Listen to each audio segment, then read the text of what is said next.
Thank you, President. My question is for the Minister for Workplace Safety and relates to medicinal cannabis.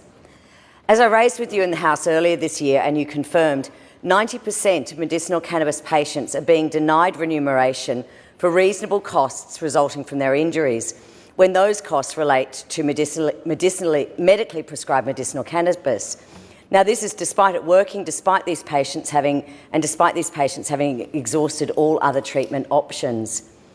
Where we as a state have an Office for Medicinal Cannabis, where we have a medicinal cannabis industry development plan, where the government's own website refers to clinical evidence for chronic non-cancer pain, WorkCover is still denying these patients. So my question to the Minister is, if medicinal cannabis is the only treatment that works for individuals suffering from chronic pain resulting from a workplace injury and the only way they can return to work, why are 90% being refused reimbursement? Thank you, Ms. Stitt.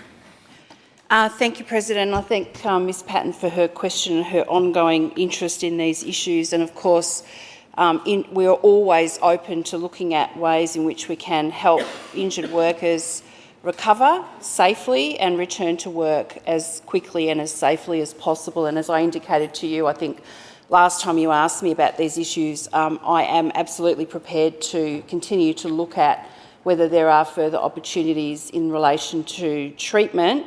However, I will restate that these matters are not matters that are appropriately decided by myself as Minister or any MP. They are guided by the medical evidence, and of course there is a policy in place in WorkSafe around new and emerging treatments, which are not static in nature, but they have to be taken into consideration when treatment plans are being looked at and decisions being made by the expert medical panel.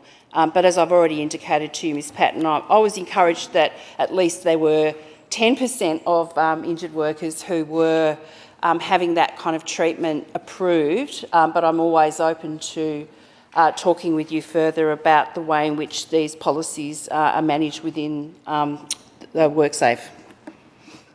Ms Patten on a supplementary.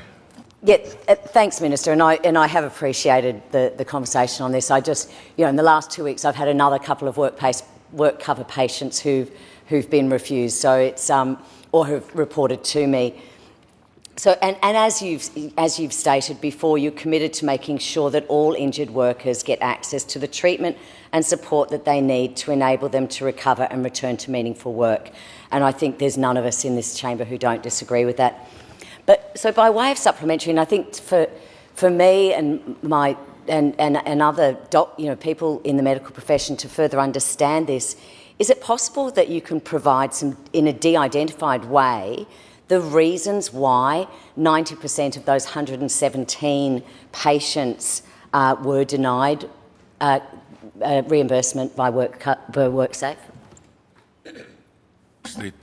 Thank you, President. And I thank Ms Patten for a supplementary question. And of course, I have to be quite careful with privacy considerations and the like, but I'm very willing to see what other information could be provided. And if you have individual examples that you want me to seek some further advice from WorkSafe on in a de-identified way, I'm more than happy to see what might be possible to provide you with.